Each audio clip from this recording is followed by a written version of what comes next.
Asato ma sadgamaya, tamaso ma jyotirgamaya, mrityorma amritam gamaya.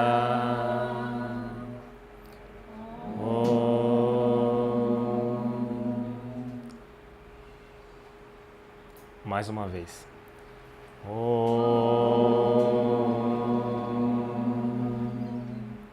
Asato ma sadgamaya, tamaso ma jyotirgamaya, mrityorma amritam gamaya.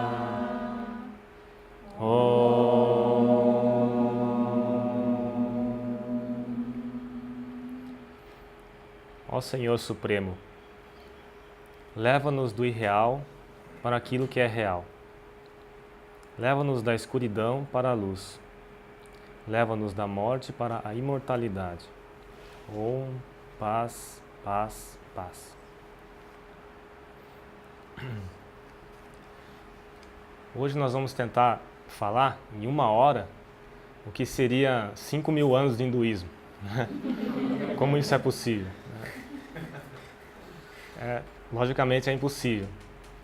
Se a gente for ver uma enciclopédia do hinduísmo, não sei se vocês já viram uma enciclopédia do hinduísmo, são 5 livros, 10 livros assim. Então, é impossível você estudar o hinduísmo a fundo, assim, em pouco tempo. Tem uma quantidade enorme de escrituras, de crenças, estilo de vida, a ética, as leis, tudo isso englobado, e tudo isso engloba o hinduísmo, né? É um organismo, é uma coisa muito complexa. Assim, não posso dizer que é uma coisa simples de ser explicada. Assim, o hinduísmo é isso, né? Se você falar que o hinduísmo é uma religião, sim, o hinduísmo é uma religião. Da maneira como se você entender religião, da maneira como deve ser entendida, né? O hinduísmo é uma filosofia? Sim, é uma filosofia. Se você entender da forma como deve ser entendida a filosofia. Então, o hinduísmo é um conceito que você tem mais que ser experimentado na vida diária do que você entender, né? Mas é uma filosofia muito profunda, né? Dentro do hinduísmo tem uma filosofia muito profunda. Aquilo que a gente coloca no Google, hinduísmo, e aparece, na verdade não é hinduísmo, é um conjunto de coisas que as pessoas foram colocando lá, mas que não é realmente o que traduz o hinduísmo. Ou seja, aqueles que estudaram a fundo o hinduísmo veem que tem ali uma filosofia transcendental. Uma coisa que pode dar a você uma libertação espiritual, né? É um estilo de vida mais do que uma religião. Aí vocês veem uma foto de um rio, né? O que tem de especial nesse rio? É um rio, esse rio é chamado Sindhu. Então, por que tem esse rio aí? Porque o hinduísmo ele surgiu a partir desse rio, ou seja, vamos dizer, o nome hinduísmo. Os persas moravam de um lado do rio e do outro lado moravam os arianos. Então os persas chamavam o outro lado as pessoas que moravam do outro lado do rio chamavam de Sindhus, mas eles não pronunciavam direito e acabou ficando hindus, né? Isso foi passando de geração em geração o nome hinduísmo. Na verdade, hinduísmo veio depois. Primeiramente era chamado hindus apenas. Então, hoje em dia, do outro lado do rio Sindhu já não tem só arianos, né? Já não tem só uma religião, só um credo. Então, tem uma coisa muito complexa. Não tem como você dizer que o hinduísmo é uma coisa e não é outra coisa. Então, a palavra hinduísmo hoje em dia já não tem muito significado se você quiser explicar ela. Então, o que é a religião dos hindus? Eles chamam de Sanatana Dharma. Sanatana Dharma é o Dharma eterno, ou seja, o caminho eterno. Por que é eterno? Ou seja, eterno porque são verdades espirituais que são eternas. Não começaram com uma pessoa, não começaram no tempo, são verdades que vêm eternamente. São verdades existenciais da existência humana, né? São verdades que todos nós buscamos, mesmo que seja inconscientemente. Mesmo uma pessoa que é ateu, que não acredita em Deus e que vive uma vida assim, absolutamente normal, né? Assim, o que a gente conceitua como normal hoje em dia não é tão normal assim, né? Mas a pessoa que vive uma vida normal, ela também, inconscientemente, ela está buscando a libertação espiritual, né? Mas ainda ela não foi capaz de encontrar um meio de buscar isso conscientemente. Todo ser humano quer liberdade, quer libertação. Não tem ninguém que queira ser preso, limitado. E todo ser humano também quer perfeição. Ninguém quer ser imperfeito, né? E ultimamente, assim, em última análise, nós buscamos apenas felicidade. Não existe uma pessoa que queira ser triste, né? Então não importa qual a condição da pessoa social ou religiosa, a pessoa está buscando felicidade. É a única coisa que a pessoa busca. Mas as pessoas não sabem como buscar a felicidade. Então elas ficam pulando de objeto em objeto com uma esperança de encontrar a felicidade naquele objeto. Até que a vida acaba, né? E a pessoa não encontrou realmente felicidade. E no final ela vê que ela está assim, mais triste do que no início. Porque os objetos sensoriais não são capazes de dar felicidade perene, felicidade eterna. Pode ser que demore muitas vidas para o indivíduo descobrir isso, mas todo mundo vai descobrir um dia. Todo mundo, não importa qual estágio a pessoa esteja, vai descobrir um dia que a verdadeira busca é a busca pelo autoconhecimento, né? Que todas as outras buscas podem sim dar felicidade, mas não é uma felicidade eterna, é uma felicidade muito passageira. Ninguém nega que o mundo tem felicidade, eu não quero dizer isso. Já almoçar num restaurante bom, ou estar com pessoas agradáveis, conversar, amigos, tudo isso traz felicidade, sem dúvida. Mas, em última análise, felicidade eterna não traz, né? Felicidade eterna, felicidade perene, que em sânscrito se chama Ananda, é uma felicidade que você tem que buscar internamente, né? Nas escrituras do sânscrito, eles dizem que o Deus Supremo, chamado Satchitananda, a essência dele é a felicidade. Então, como nós buscamos Deus, nós não buscamos uma entidade abstrata, um Deus vingativo, alguém que vai punir você se você não fizer isso ou aquilo. Na verdade, nós estamos buscando reconquistar o verdadeiro amor, ou seja, a verdadeira felicidade, né? Então, buscar Deus não é você estar com medo de Deus, né? Não é você fugir, não faz o mal simplesmente para não ser punido por Deus, né? Na verdade, não é essa a busca é a busca do encontro com o verdadeiro amor, a verdadeira felicidade, né? Todos os grandes sábios mostraram pela própria vida deles que é possível alcançar esse caminho. Já não é um caminho assim, meio nebuloso, é um caminho que todos nós temos a condição de encontrar Deus. Então, o que é religião? O que a gente entende por religião aqui no Ocidente, geralmente é quando a pessoa vai na igreja, né? Vai na igreja uma vez por semana, ou frequenta algum dogma, frequenta alguma filosofia e segue alguns rituais, então a pessoa é religiosa. Isso as pessoas definem como religião no Ocidente, né? Na Índia, Dharma, ou seja, a palavra Dharma, que as pessoas às vezes traduzem como religião, tem um significado mais profundo, né? Dharma significa da raiz Dri em sânscrito. Ou seja, Dharma é aquilo que sustenta, é aquilo que é a causa essencial. Então, o Dharma de alguma coisa é a causa essencial daquela coisa. Então, a Vedanta fala que tudo no universo tem o seu Dharma. Não existe nem objeto e nem pessoas que não tenham o seu Dharma, né? O que significa que cada coisa tem a sua essência que caracteriza a si mesmo, né? Por exemplo, os objetos inanimados, qual é a essência, qual é o Dharma deles? É a inação, ou seja, a inércia, né? E, por exemplo, o fogo, qual é o Dharma do fogo? É o poder de queimar, né? Então, sem o poder de queimar já não é fogo, é outra coisa. Então, com relação ao ser humano, ao homem, né, ao indivíduo, qual seria o nosso Dharma?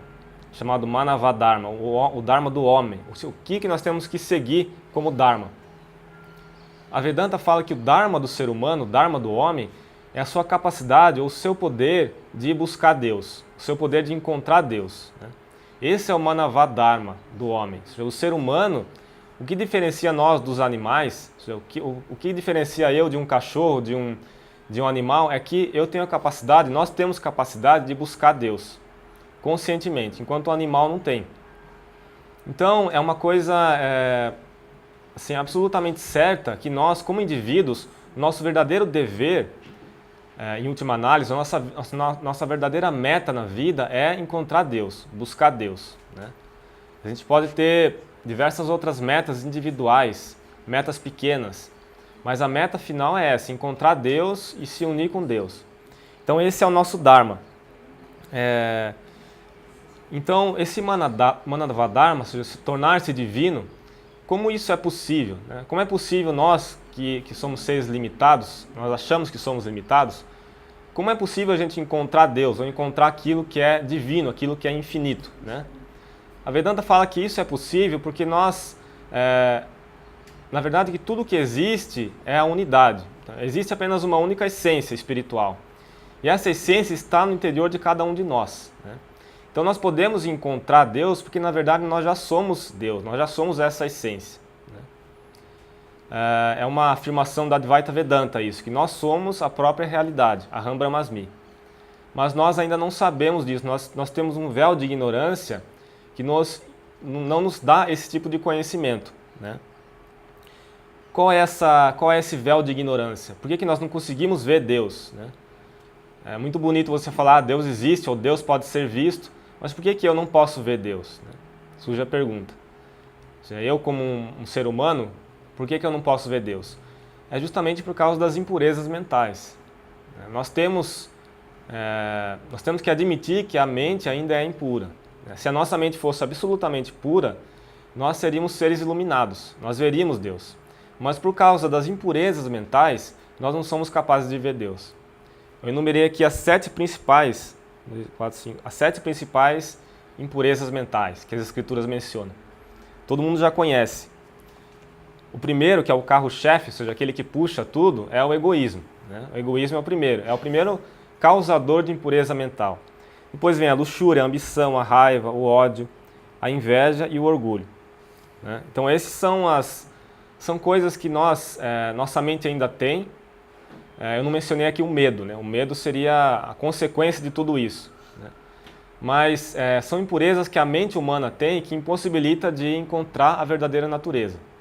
Então imagine que a mente é como se fosse um lago. Né? Um lago, e que esse lago, no momento presente, ele tem as águas muito turbulentas. Né?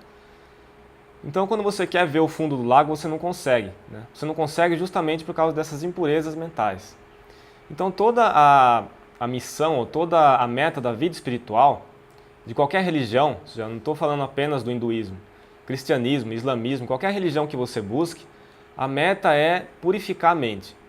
Né? Então, não basta você ser religioso, você tem que dar passos certos para purificar a sua mente. Né? Dizer que eu sou religioso não vai mudar o meu estado de coisa, o meu estado interno. Então eu tenho que colocar a mão na massa, como se diz. Né? Eu tenho que praticar. Então esse caminho espiritual não é um caminho curto, não é um caminho simples, não é um caminho imediato. Não é uma substância que vai me dar essa libertação. Não é uma droga, não é alguma outra coisa. É um caminho que tem que ser buscado assim, passo a passo, e pode levar muito tempo. De acordo com o seu anseio espiritual, esse caminho pode encurtar. Ou pode ser um caminho muito longo. Né? Você pode demorar várias vidas para começar a buscar espiritualidade, ou você pode, através em apenas uma única vida, você pode alcançar Deus, alcançar a realidade. Tudo depende do seu anseio espiritual. Então isso é chamado Vyakulata em sânscrito. Quanto mais Vyakulata você tem, quanto mais anseio espiritual você tem, mais rápido você vai alcançar Deus. Né? Mas você vai perguntar, eu não tenho esse anseio, o que eu faço? Você pode gerar. Né? Você pode gerar esse anseio através das práticas espirituais. Então pratique japa, pratique meditação, faça trabalhos filantrópicos de caridade, tudo isso purifica a mente. Né? Tudo isso possibilita você desenvolver Vyakulata, ou seja, esse anseio espiritual interno. Então, esse caminho do Dharma, o caminho espiritual que nós seguimos na vida, nós temos que entender o verdadeiro significado da vida. Né? Nós temos que dar um significado para a vida. A Vivekananda dizia que é muito melhor você viver com um ideal na vida, mesmo que esse ideal esteja errado, do que você viver sem nenhum ideal. Se você viver sem nenhum ideal, sua vida está desprovida de significado. Né? Você simplesmente vive como um animal e morre. Né? Então esse ideal, o maior de todos os ideais, é você encontrar a sua realidade espiritual, né? O seu Manavadharma. Então, quando você pratica o Dharma, mesmo que você pratique o seu Dharma de forma mínima, ou seja, não precisa ser uma pessoa tão espiritualizada, mas praticar de maneira mínima, isso tem muitas recompensas espirituais, né? Mesmo que você não veja isso a curto prazo, a longo prazo você vê que a sua vida toda se transforma. Depois de alguns anos de prática espiritual, você já não é a mesma pessoa. Você é outra pessoa. Os seus valores mudam, ou seja, a maneira de você ver o mundo muda. Então as coisas que você buscava antes já não tem tanto significado para você. E você passa a ter uma perspectiva bem mais ampla do que é realmente a vida, né? De qual é a nossa verdadeira busca aqui na Terra, né? Então, quando o indivíduo adquire isso, a vida passa a ter um significado muito mais amplo, né? Um significado muito mais espiritual. Então, você fica cada vez mais forte, cada vez mais alegre e cada vez mais o seu relacionamento melhora, ou seja, tudo na sua vida melhora, o seu caminho em si melhora. Eu vou falar aqui a respeito um pouquinho sobre o hinduísmo, né? Não tem como abordar muita coisa, mas sobre os arianos. Quem foram os arianos? Os arianos foram o primeiro povo, os primeiros povos que habitaram a Índia. Os arianos, eles estão na Índia eles estavam na Índia desde há milhares de anos. Então, de onde vieram os arianos? Os arianos, Swami Vivekananda dizia que os arianos não vieram de fora da Índia, eles vieram da Índia mesmo. Muitos historiadores quiseram dizer que eles vieram da China ou vieram de outros países, mas os arianos, eles são hindus. Vivekananda dizia que eles nasceram na Índia, né? Os arianos eram povos desenvolvidos. Enquanto a humanidade ainda estava engatinhando nessa questão filosófica, nessa questão da busca espiritual, os arianos já eram povos muito desenvolvidos nessa área. Então a gente pergunta, quem foi o fundador do hinduísmo? Seja, existe uma pessoa que fundou o hinduísmo? Na verdade, não. Enquanto o cristianismo, quem fundou o cristianismo, não posso falar que fundou, porque Jesus não fundou o cristianismo, né? Ele apenas viveu a vida dele. Quem fundou foram os seus seguidores, mas eles fundaram em nome de Jesus, né? E o islamismo foi fundado por Maomé, ou seja, os seguidores fundaram em nome de Maomé. Mas o hinduísmo, a gente não encontra uma pessoa assim. A gente não pode dizer que o hinduísmo foi fundado por aquela pessoa ou por aquele santo. Na verdade, o hinduísmo é chamado de Apaurushaya. Apaurushaya significa que não começou através de intermédio humano, né? São verdades espirituais que foram sendo passadas desde a era védica, que convêm às mais elevadas verdades do ser humano em si, existenciais, mas que não tem um fundador, ou seja, não tem uma pessoa que fundou o hinduísmo. Muitos falam que foram os rishis, né? Não sei se já ouviram falar dessa palavra, os rishis. Os grandes sábios, os rishis, eles eram místicos, então eles tinham a percepção direta da verdade. E foram esses místicos que nos passaram e nos trouxeram os Vedas, né? Muitos desses místicos foram mulheres. Então tem relatos da era védica, da era dos Upanishads, de mulheres sábias, as mulheres que trouxeram esse ensinamento, esse conhecimento espiritual. Então a gente vê que no hinduísmo não existe um fundador, ou seja, é uma religião, uma filosofia sem um fundador, né? Isso já complica muito quando você quer explicar a religião. Porque se você quer explicar o cristianismo, você tendo o fundador, você já começa explicando a vida do fundador, né? Ou você começa explicando os ensinamentos do fundador. Mas no hinduísmo, como é que você vai começar? Você começa pela filosofia. Mas a filosofia hindu dos Upanishads é uma filosofia abstrata, é uma coisa um pouco difícil. Ontem eu já falei um pouco sobre a questão da percepção, né? Vocês puderam sentir como não é uma coisa tão simples. É uma coisa um pouco abstrata. Então, é um fator complicador você explicar uma religião que não tem um fundador. Os livros sagrados. Acho que se eu fosse amontoar os livros sagrados da Índia, essa sala não seria suficiente. Porque tem muitos livros sagrados, né? Tem livros sagrados, os Vedas em si, né? E depois tem os livros pós-védicos. Os livros pós-védicos são os Puranas, né?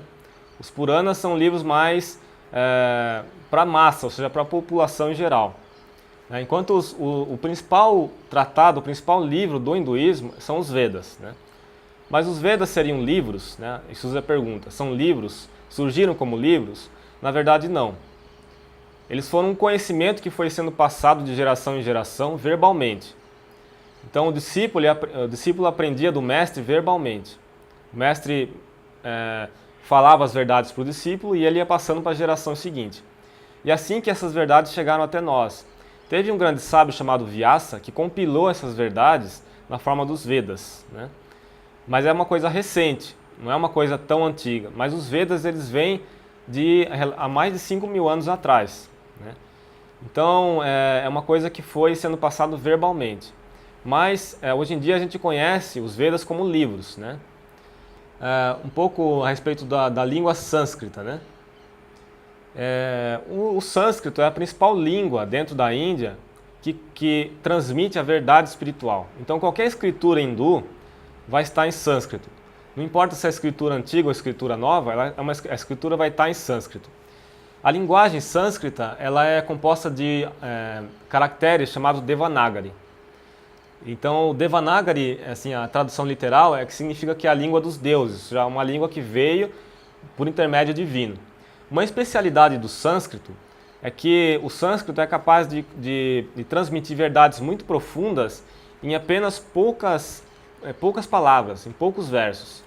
Então, por exemplo, tem uma fórmula em sânscrito, quando eu vou traduzir aquilo, já são várias linhas, né? Às vezes uma palavra sânscrita, quando você traduz, já vira várias páginas. Então, são conceitos que são colocados de forma muito abstrata e como uma fórmula matemática, né? Então, o sânscrito tem essa especialidade de transmitir verdades espirituais. Os Vedas estão todos em sânscrito, o Bhagavad Gita está em sânscrito, o Upanishads estão em sânscrito. Então, aqueles que querem conhecer o sânscrito, querem estudar o sânscrito, não é uma coisa tão fácil se você quiser estudar a fundo, mas é possível você aprender a ler e escrever o sânscrito, né? Ler e escrever o sânscrito não é uma coisa difícil, você pode aprender em 1 ano ou 2 anos. Aprender a cortar as palavras, ou seja, dividir as palavras, e a ler em sânscrito você aprende rápido. Mas se você entender um texto em sânscrito, assim, traduzindo as palavras, se torna um pouco mais difícil. Mas ler e escrever é fácil. Por que é interessante a gente aprender o sânscrito? Porque você pode ler as escrituras nos originais, né? Como eu falei ontem, os mantras, quando eles são lidos nos originais, eles são mais fortes, são mais poderosos. Quando você traduz, já perde um pouco da força, já se dilui um pouco da força, né? Então, do que são compostos os Vedas? Os Vedas são compostos, existem na verdade 4 Vedas: Rig Veda, Samaveda, Yajurveda e Atharva Veda. Esses são os 4 principais Vedas, os 4 únicos Vedas, né? Cada um dos Vedas é dividido em 4 partes: Samhita, Brahmanas, Aranyaka, Upanishads. É claro que a gente não vai lidar com isso de forma mais específica. Eu coloquei só como uma menção, né? Então, hinos, explicação dos hinos, alegorias e a filosofia. Os Upanishads, eles são primordialmente o que é a filosofia da Índia, né? Se você quer buscar o que é a religião da Índia, onde estão os conceitos filosóficos principais, estão nos Upanishads, né? Então, o estudo do hinduísmo, para aquele que quer entender a Vedanta, começa pelos Upanishads, né? Os Upanishads, eles contêm as verdades transcendentais. A primeira parte, chamada o Samhita e o Brahmana, são chamados de Karma Kanda, né? São o caminho do karma, né? Em que sentido? Eles lidam mais com rituais, com aspectos mais físicos da sociedade. Ou seja, eles ensinam o indivíduo como agir na sociedade, como o indivíduo tem que agir de forma ética, de forma moral. Então, os rituais, como ele tem que fazer os rituais. Então, é mais um processo de preparação, um processo de purificação. A segunda parte dos Vedas, que é os Aranyaka e os Upanishads, é chamado de Jnana Kanda. Então, é o caminho do conhecimento. Então, é o caminho filosófico, né? Cada um dos Vedas tem essas 4 divisões, né? Do Samhita, Brahmana, Aranyaka e Upanishads. Cada um deles tem as 4 divisões. Então, como eu falei, embora tenha relatos de que existem mais de 108 Vedas, Upanishads, na verdade existem, traduzidos mesmo e fiéis aos originais, apenas 11 Upanishads. Não sei se está 10 ou 11 aí, mas na verdade são 11. São 11 Upanishads principais que foram traduzidos, né? Esses Upanishads que estão traduzidos e comentados, eles estão intactos, eles não foram mudados com o tempo. Então Shankaracharya fez comentários sobre esses 11 Upanishads.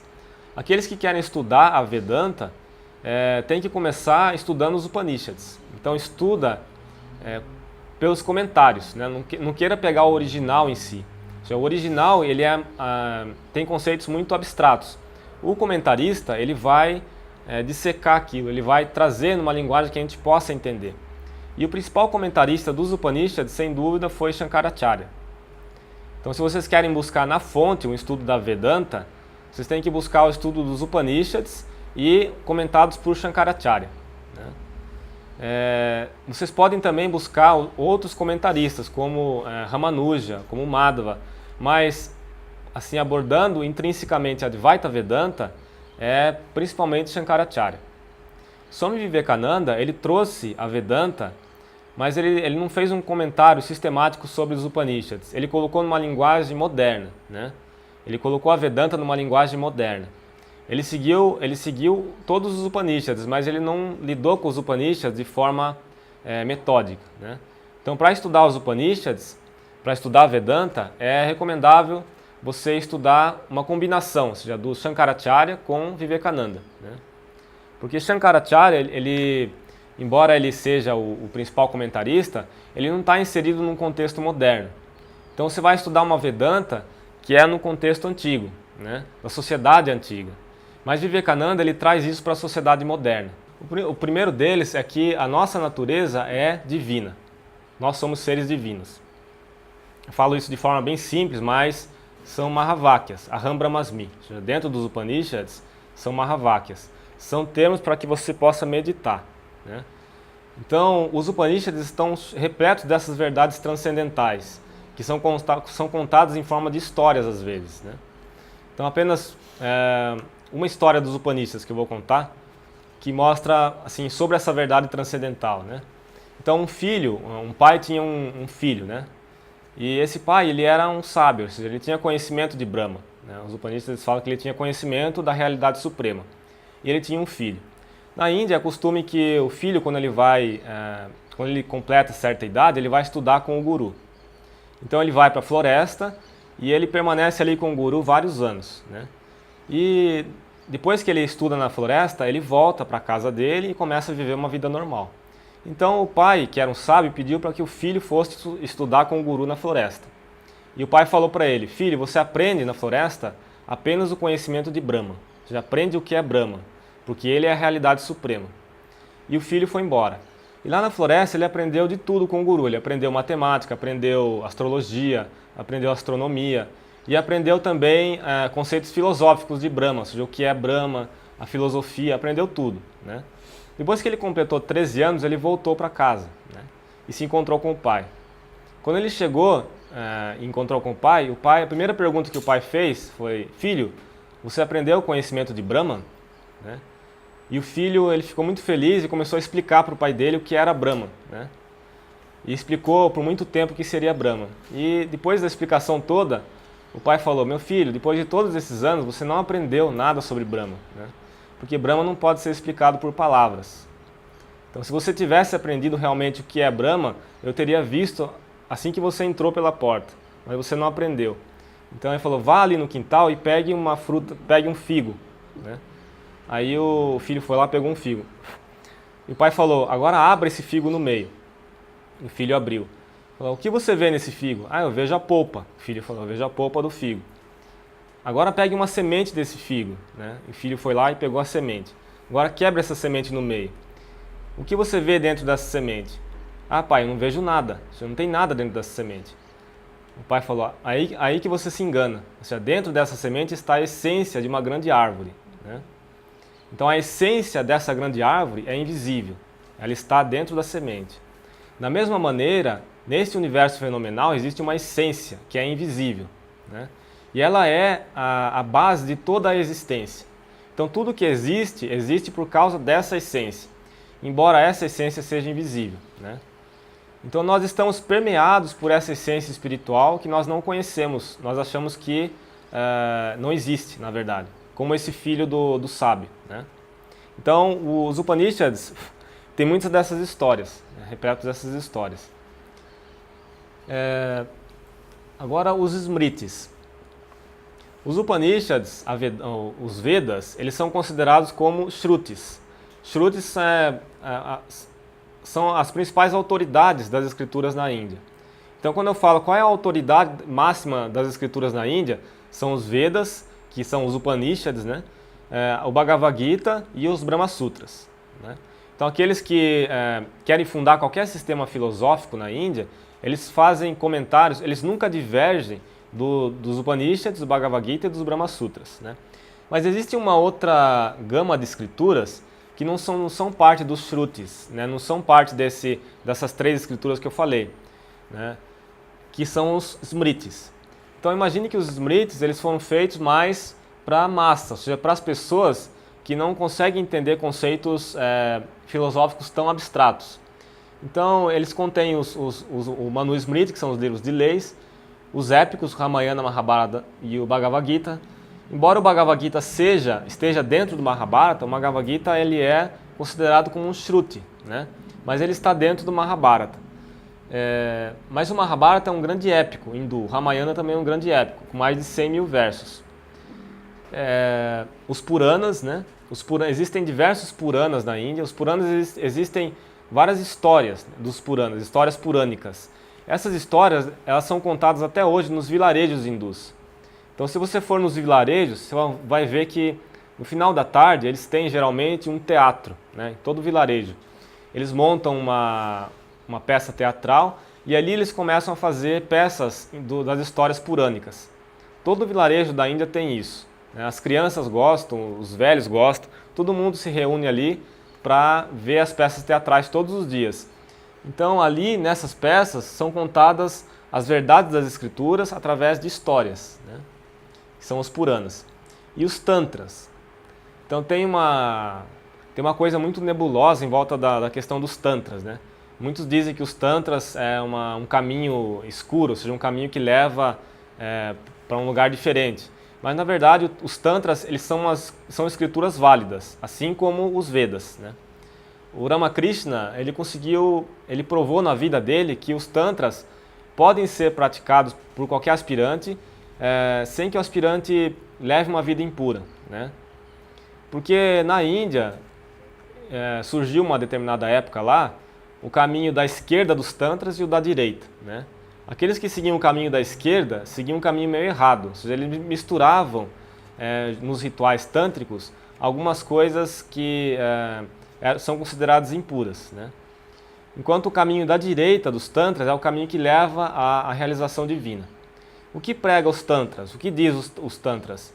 É um caminho filosófico que diz que toda a criação é permeada, é criada, é mantida por Shakti. Shakti é uma energia cósmica que é vista como feminina. Então vocês veem as imagens hindus onde tem formas femininas, todas representam ou simbolizam a energia de Shakti, a energia suprema de Shakti. Então quando o hindu adora uma deusa ou faz um ritual para uma deusa, ele está seguindo ali um ritual tântrico, na verdade, né? Na ordem Ramakrishna nós fazemos vários rituais, né? Esses rituais eles são uma mistura da combinação de rituais tântricos com rituais védicos, né? É uma combinação. Mas é tudo para propiciar essa energia divina, essa energia cósmica, né? Deus, em sua essência, não é nem masculino nem feminino, né? Todos nós sabemos disso. Mas, para você ver esse aspecto da criação, ou seja, aquele que cria, aquele que mantém, então é estipulado o aspecto de mãe. Ou seja, quem é que cria, quem é que mantém? É a mãe, né? Então Deus na Índia, milhares de pessoas adoram Deus como mãe, né? Eu posso dizer, sem sombra de dúvida, que existem muito mais templos para a Mãe Divina na Índia do que para Deus na forma masculina, né? Existem muito mais templos da Mãe Divina do que templos de Shiva na Índia. Em qualquer canto, em qualquer esquina, você vê ali um templo de Kali, um templo de Durga, são aspectos da Mãe Divina. Mas a Mãe Divina não é adorada apenas na Índia, né? Em qualquer nacionalidade, eles adoram a Mãe Divina, em diferentes formas, né? O que é Nossa Senhora da Aparecida? É uma manifestação da Mãe Divina. Vocês veem lá aquele templo enorme de Nossa Senhora Aparecida? Não sei se alguém já visitou lá aqui. É um complexo enorme, sim. E a única imagem, a principal imagem de Aparecida é a imagem de Nossa Senhora Aparecida, né? Então Jesus ali não tem muito espaço. Ali quem está é a Nossa Senhora Aparecida. Então ali é um templo para a adoração da Mãe Divina, é o templo de Nossa Senhora Aparecida. E na Argentina nós vemos o templo de Luján, por exemplo. Luján também tem uma grande manifestação de Shakti ali, né? Esses lugares onde tem uma manifestação do poder de Shakti, eles chamam de Shakti Pit na Índia. Na Índia tem vários Shakti Pits. No Ocidente também tem Shakti Pits, né? Em Luján, em México também tem a Nossa Senhora de... Eu esqueci como é o nome. Guadalupe, a Nossa Senhora de Guadalupe. Todas essas histórias envolvendo essas Nossas Senhoras estão envolvidas com uma aura de santidade em relação à Mãe Divina, né? A Mãe Divina, né, nessas imagens não é vista apenas como a mãe de um santo, ou a mãe de Jesus, ou a mãe de uma personalidade. Ela é vista como o próprio Deus, né? Quando se adora Luján ou Nossa Senhora Aparecida, se adora ali o próprio Deus naquela imagem, na verdade. Então é o mesmo conceito que a gente tem, que as pessoas têm na Índia também, adorar Deus na forma de mãe. Assim, a realização final independe do conhecimento de livros. Você pode alcançar Deus, realizar Deus, sem auxílio das Escrituras, né? Um caso desse é a Sri Ramakrishna, por exemplo. Sem ler nenhum livro, ele alcançou Deus. E tem diversos outros exemplos. Mas a leitura das Escrituras pode levar você também para Deus. Isso é o caminho da Jnana Yoga, o caminho racional, né? Através da leitura analítica, da análise e da meditação sobre o que você leu, Shravana, Manana, Nididhyasana, né, que eu falei ontem, que é você ouvir as Escrituras, refletir sobre as Escrituras e depois, Nididhyasana, você tentar absorver as Escrituras. Então isso traz a iluminação espiritual, né? Tem um Swami que foi um discípulo de Ramakrishna, o nome dele era Swami Turiyananda. Ele não lia as Escrituras como nós lemos, né? Isso é para dar um exemplo de como se deve ler uma Escritura sagrada. Ele pegava um verso do Bhagavad Gita, ele não simplesmente lia o Bhagavad Gita inteiro. Ele pegava um verso do Bhagavad Gita e ficava com aquele verso mais de 2 semanas. Então ele pegava o verso, ele ficava lendo o verso, e depois ele meditava sobre aquele verso. E ele disse que enquanto ele não encontrasse a verdade espiritual por trás daquele verso, ele não passava para o próximo. E ele foi lendo o Bhagavad Gita assim, né? Mas isso é um caso de um santo, não é o nosso caso, né? De você conseguir encontrar a verdade por trás das Escrituras em apenas 2 semanas, né? No nosso caso, é uma questão muito longa, nós temos que praticar isso intensamente. Mas as Escrituras, elas podem sim levar você a Deus, né? Existe uma coisa que acontece quando a gente lê Escrituras, né? Vocês já ouviram falar da palavra Tanmatras, né? E dos Gunas, né? Então, as Escrituras, ou qualquer item ligado à vida espiritual, ele contém certos Tanmatras. Por exemplo, um templo contém certos Tanmatras. São vibrações espirituais que estão agregadas ao lugar, à pessoa ou à Escritura em si. Então, quando eu leio uma Escritura, na verdade eu estou absorvendo os Tanmatras daquela Escritura, né? Eu não estou apenas lendo palavras secas, né? Eu estou lendo uma coisa que está mudando o meu interior, né? E a outra coisa da leitura das Escrituras é que a sua mente vai ficando cada vez mais sátvica, né? Nós ainda estamos dominados por rajas e tamas, né? Rajas é o guna da atividade e tamas é o guna da inércia, né? O guna da ignorância. Então nós somos dominados por rajas e tamas. Na leitura das Escrituras, você vai purificando os gunas, né? Você vai se tornando uma pessoa cada vez mais sátvica, né? Então essa é a filosofia ou a psicologia por trás da leitura das Escrituras. Não é simplesmente uma leitura intelectual. Uma explicação bem breve sobre o que é o Bhagavad Gita. O Bhagavad Gita é um diálogo entre Arjuna e Krishna. Shri Krishna é a encarnação divina. E esse diálogo foi feito no meio de um campo de batalha, né? Então imagine no meio de um campo de batalha, um sábio ensinando um discípulo, né, antes de uma guerra. Se você consegue imaginar esse cenário, então é um cenário turbulento, né? Não é um cenário calmo, não é um sábio ensinando o discípulo na floresta, ou seja, no meio dos pássaros ou num lugar calmo. Ele está ensinando as verdades espirituais no meio da guerra. Então qual é o significado simbólico disso? É que a vida é uma guerra, né? A vida é uma luta de forças positivas com negativas. E o ensinamento espiritual nós temos que aprender, nós temos que colocar em prática na vida. Certo? A vida é esse jogo de bem e mal, né? Então o simbolismo do Gita é justamente o da Karma Yoga, principalmente. Como você aplicar as verdades espirituais na vida cotidiana, né? Então o Bhagavad Gita está permeado de ensinamentos da Karma Yoga, principalmente. Como nós podemos converter a nossa vida em uma vida espiritual. E é uma escritura que é lida por todos os hindus. Já não há quem não conheça na Índia o Bhagavad Gita. Todos leem o Bhagavad Gita. Então aqui foi o que Swami Vivekananda falou sobre o Gita, né?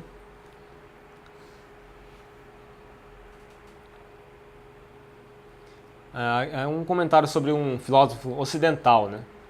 Aldous Huxley. Ele falou que o Gita é um dos mais claros e compreensivos sumários da filosofia eterna. Então, na era pós-védica, esses tratados surgiram após os Vedas, né? São chamados Upavedas. O Ayurveda, vocês já ouviram falar, já teve um curso de Ayurveda aqui, né?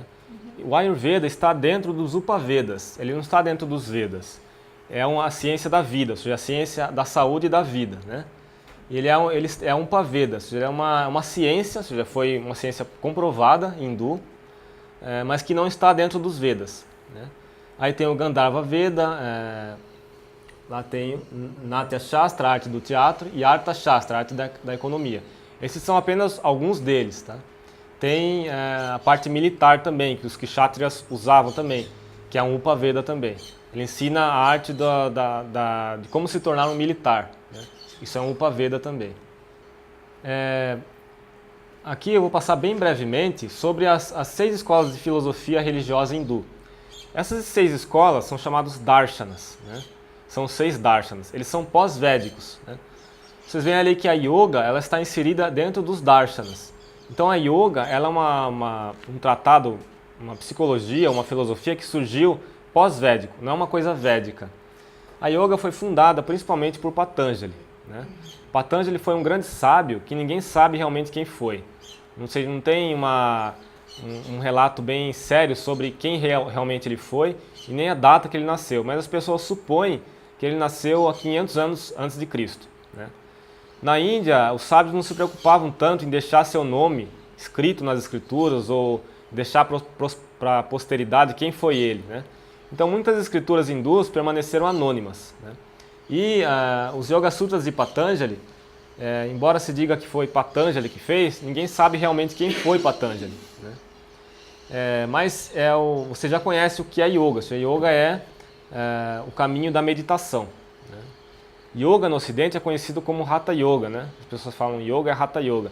Mas a Hatha Yoga, ela, embora seja um caminho que leva você para percepção, para uma percepção maior, né? Do seu corpo, da sua mente, é um relaxamento maior, ou seja, prepara você para os caminhos mais elevados da Raja Yoga, né?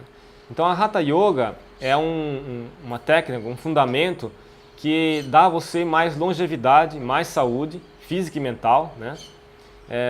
Mas que em si não é um caminho que está inserido dentro da Raja Yoga como uma parte da Raja Yoga, né? Asanas, a parte de asanas, quando o Patanjali menciona a parte de asanas, ele se refere mais à postura, né? A postura que você tem que ter na meditação, né? É uma postura ereta, né? As asanas, como foi o tratado de Hatha Yoga, foi postulado o tratado de Hatha Yoga, não está inserido dentro da Raja Yoga em si, dentro de Patanjali, né? Nyaya é o caminho da lógica, né? É um caminho bem obstruso, vamos dizer assim. O caminho da lógica hindu é um caminho bem difícil de você entender, né? Está mencionado principalmente nos Brahma Sutras, né?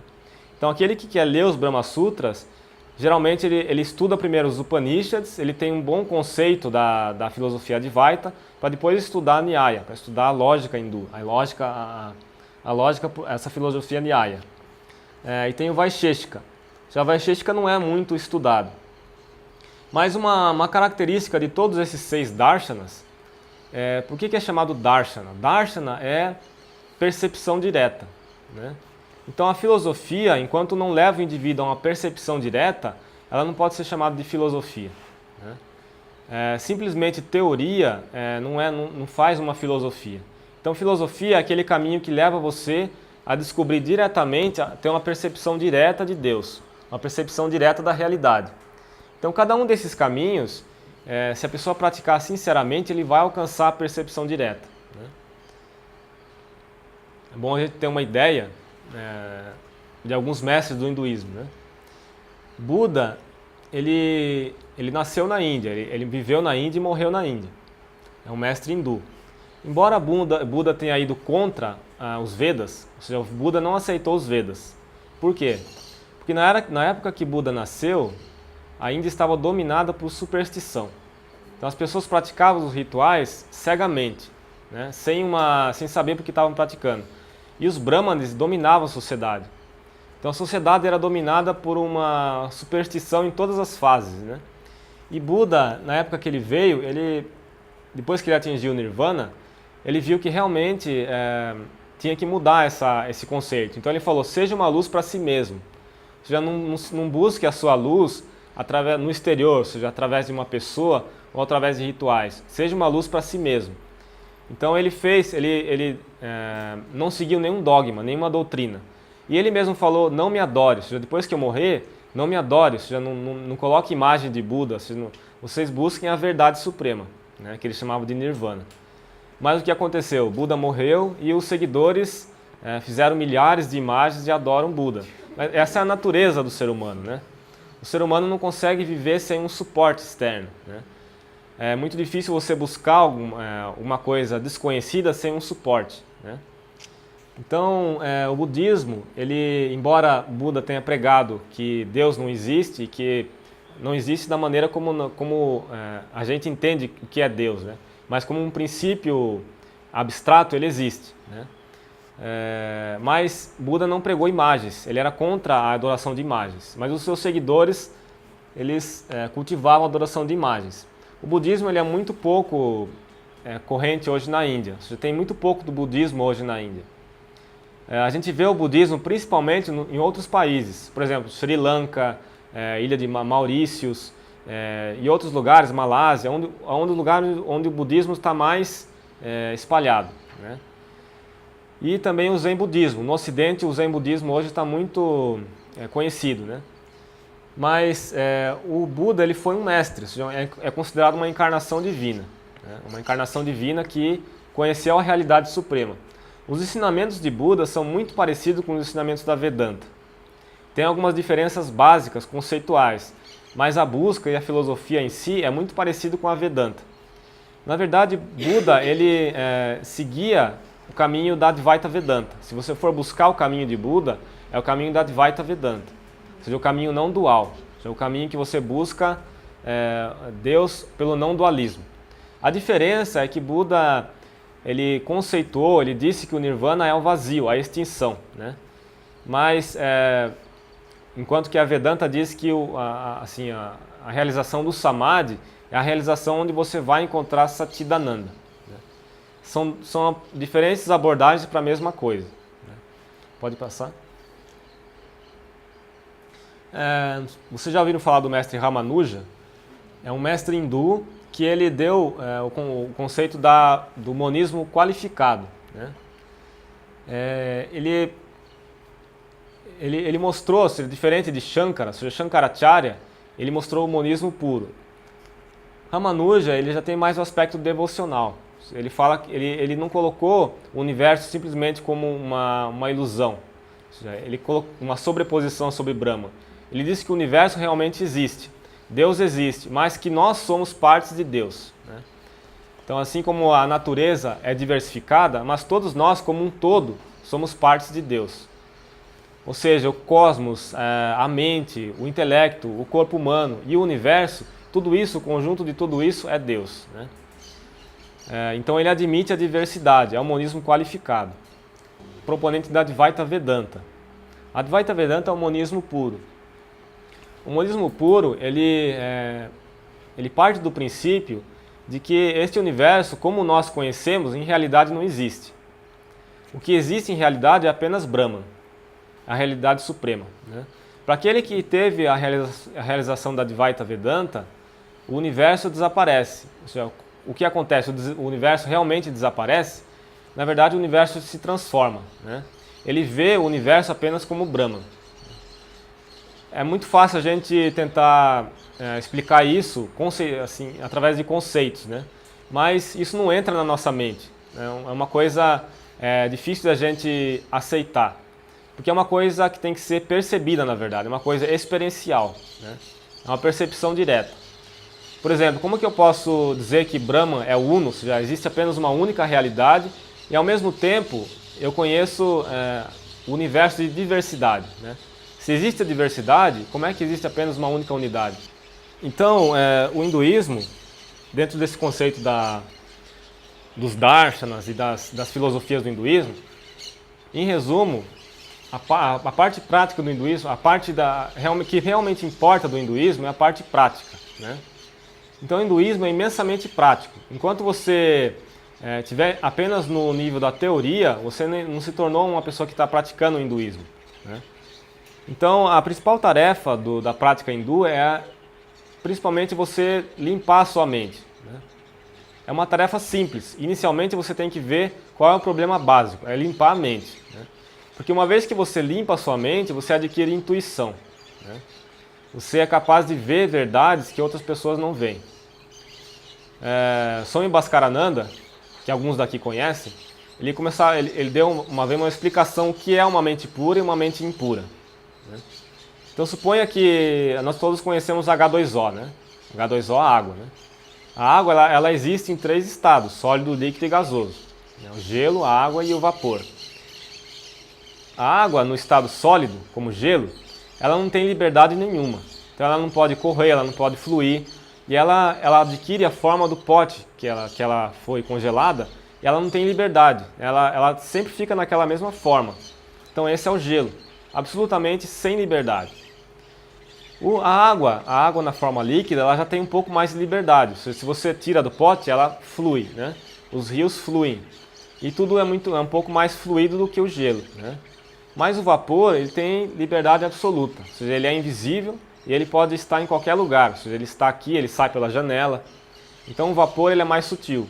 Mas os três, o gelo, a água e o vapor, eles são apenas água, né? Da mesma maneira, a mente humana, quando ela está no estado impuro, ela está como um estado do gelo, né? Ela não é capaz de ver verdades sutis, né? Ela não é capaz de perceber coisas além dos 5 sentidos.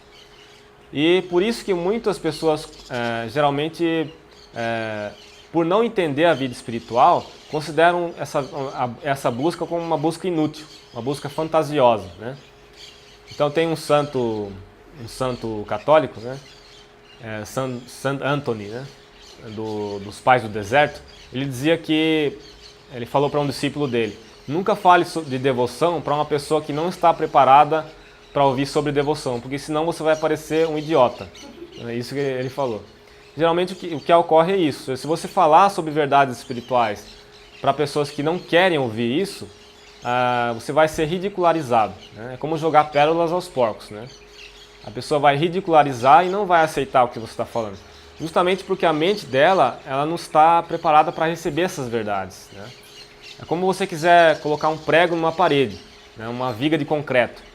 Você não consegue, você tenta bater e não consegue, o prego entorta. Enquanto se você quiser pregar uma madeira, é bem mais fácil. Então a mente pura é como o prego na madeira, ou seja, o ensinamento ele entra muito mais fácil, né? Um fósforo quando está molhado, você pode tentar acender que você não vai conseguir. Mas se o fósforo está seco, apenas uma riscada e o fósforo já acende, né? Então a mente pura, se eu tenho uma mente pura, se eu recebo essa verdade espiritual de um mestre, ou seja, se um mestre fala para mim um mantra, imediatamente eu tenho uma percepção espiritual, uma realização. Então, tudo se encaixa, né? A meta final realmente é unicamente você purificar a sua mente, nada mais que isso, né? Agora, como a mente é purificada? Através da prática, né? Qual é a prática do hinduísmo? Eu não vou falar sobre nenhuma delas, mas só para citar as 4 yogas, né? Karma Yoga, Raja Yoga, Bhakti Yoga e Jnana Yoga.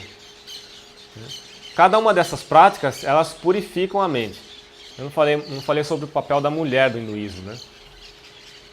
É importante mencionar esse aspecto do papel da mulher no hinduísmo, porque se você buscar no Google, muitas coisas erradas vão vir, né? Vai ter a questão de que a mulher na Índia é submissa ao homem e que não tem direitos iguais, né?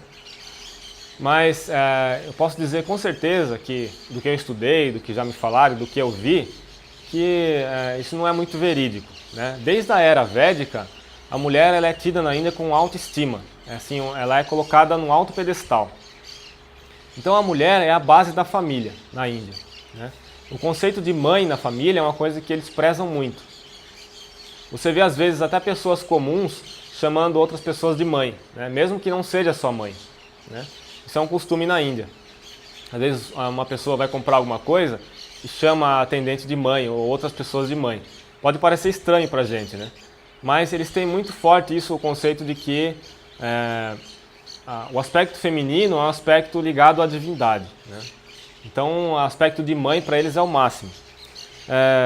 Os textos hindus antigos, desde a era védica, colocam o aspecto feminino de Deus como aquilo que mantém o cosmos, né? Aquilo que sustenta o cosmos. Então o feminino na Índia é um aspecto primordial que está acima do masculino, né? Então na Índia o feminino está acima do masculino. Mas por que ocorre então essa contradição que as pessoas encontram hoje? Na verdade isso foi uma interpolação. Na era védica não existia essa diferença entre homem superior e mulher inferior, né? Mesmo porque vocês veem que as escrituras, muitas delas foram trazidas por mulheres.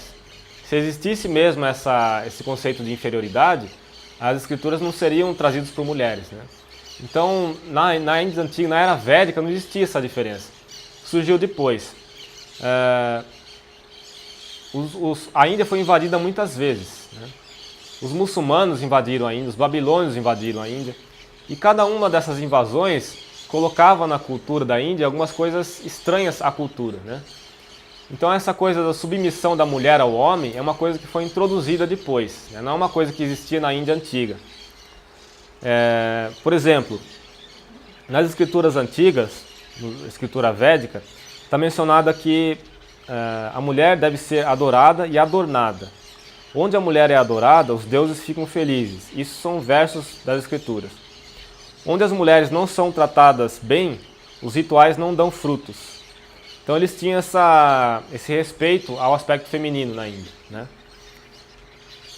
Então quando vocês lerem na internet que a viúva na Índia é muito maltratada e que a mulher é muito maltratada, saibam que isso não é realmente uma coisa primordial da cultura hindu. É uma coisa que foi interpolada, uma coisa que os muçulmanos colocaram, ou outras culturas colocaram, né?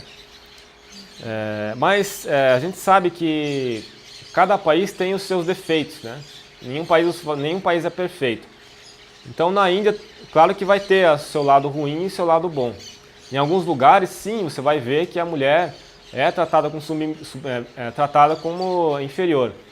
Mas por que não? Isso às vezes acontece no Brasil também, isso é uma cultura como a nossa, que a gente acha que é desenvolvida, né? Então você vê que esse mal, esse preconceito está em qualquer sociedade, não apenas numa sociedade oriental, mas em qualquer sociedade. Sri Ramakrishna, ele tratava as mulheres com extremo respeito, porque ele via Deus nas mulheres, ele tinha essa percepção, né? Em diversos momentos, diversas fases da vida de Ramakrishna, em que ele se encontra com mulheres e ele vê a mãe divina na própria mulher, né? Então, para Sri Ramakrishna, ele tinha percepção direta da manifestação de Shakti, né? Dentro do hinduísmo, para finalizar, existe uma coisa chamada ashramas. Ashrama não é apenas o lugar onde moram os monges ou moram os sábios, né, na floresta. Ashrama, na Índia, são assim, fases da vida. Então o indivíduo ele tem diversas fases na vida, né? A fase de estudante, a fase de chefe de família, a fase de aposentado e a fase final, que eles chamam de sannyasa, né? A fase onde ele vai renunciar, né? Na sociedade atual isso não é praticado, mas na antiga era muito praticado. Então na Índia, o chefe de família, depois que ele se tornou um chefe de família, né, na sociedade, depois que ele se aposentou, e depois que ele estava chegando no final da vida, era uma prática comum na Índia ele renunciar a tudo. Então ele renunciava à casa, renunciava a tudo e ia buscar somente Deus, né? Ele ia buscar as verdades transcendentais, né? Isso era uma prática comum da Índia antiga, né? Mas no contexto atual isso não é feito muito. Isso não é uma prática que é feita no contexto atual, a não ser aqueles que seguem a vida monástica. Além dos ashramas, que são as diferentes fases da vida, tem uma coisa na Índia que é chamado os samskaras, né? Samskaras são os temas, é um termo que está nos Yoga Sutras de Patanjali, que quer dizer as impressões mentais, né? Mas samskaras dentro do hinduísmo também significa certos rituais que a pessoa passa durante a vida toda, né? Então na Índia é muito comum fazer ritual para tudo. Por exemplo, quando uma pessoa nasce, tem um ritual para o bebê que nasceu. Mas antes de nascer, quando a mulher está grávida, tem um ritual para antes da vinda do bebê.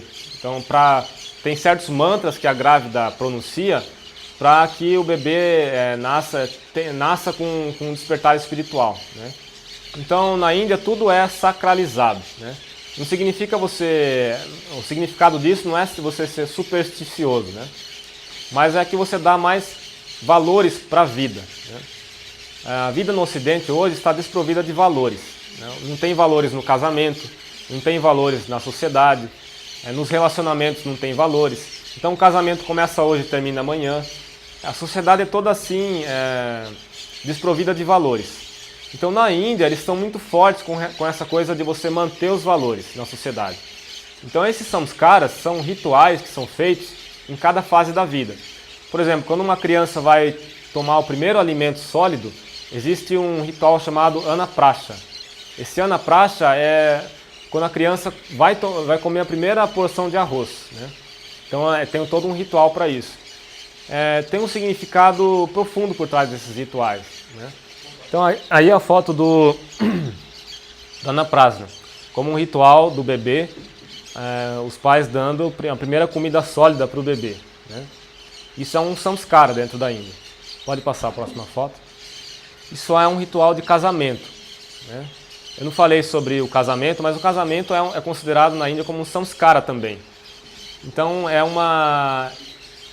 não é apenas uma união de duas pessoas, é uma união de famílias, né? É uma união de almas. Então na Índia o casamento é tido como uma coisa muito séria, porque não é apenas a união de duas pessoas, é uma união de família, uma união de almas. Tanto é que no casamento, toda a família a noiva vai morar na casa dos noivos, né? Na família dos noivos. Então o ritual do casamento ele é muito complicado na Índia, ele dura 3 dias. Então imagina um ritual que dura 3 dias, né? Imagine quanto de dinheiro que não gasta também, né? Um ritual dura. Mas ele é bem complexo e as famílias mais caras eles seguem cada um dos passos, né? Mas não é necessário você seguir cada um dos passos. Tem coisas, por exemplo, do noivo ter que ir na casa da noiva e lá ele pegar, formalmente pedir a mão da noiva em casamento. Tem todo um ritual para isso. E depois tem um ritual que eles têm que dar a volta num círculo de água. Tem todo um ritual, né, dentro do casamento. Mas é para agregar valor, né? Depois desse ritual, você agrega valor ao casamento, né? Na Índia, o divórcio não é visto como uma coisa boa. Então, embora no Ocidente seja uma coisa normal, o divórcio na Índia é visto com, assim, eles não veem com bons olhos, né? É uma coisa da cultura hindu, né? E a questão da cremação. Na Índia, vocês não vão ver pessoas enterradas. Você não vão encontrar cemitério na Índia, em nenhum lugar. Todas as pessoas são cremadas. Isso faz parte da filosofia hindu, porque eles acreditam que nós não somos o corpo humano, né? Nós não somos esse agregado de matéria apenas. Então quando a gente morre, o corpo humano fica aos elementos e nós seguimos a nossa jornada de uma outra maneira. Então morreu, ou seja, o corpo é cremado, né? E tem um ritual de cremação também, né? O ritual de cremação não é tão complicado quanto o casamento, mas é um ritual também que é bem valorizado. Ou seja, são recitados certos mantras e também, enquanto o corpo está queimando, são feitas oferendas de ghee em cima do corpo. E durante toda a cremação são cantados hinos védicos ou hinos sagrados. Então o ritual todo é envolto em sacralidade, né? É uma coisa sagrada. E uma coisa que a gente percebe depois de um ritual desse é que vem uma atmosfera de paz, né? Depois de um ritual de cremação desse, depois que tudo acabou, você sente na atmosfera uma paz. É como se aquele espírito se libertasse mais fácil, né?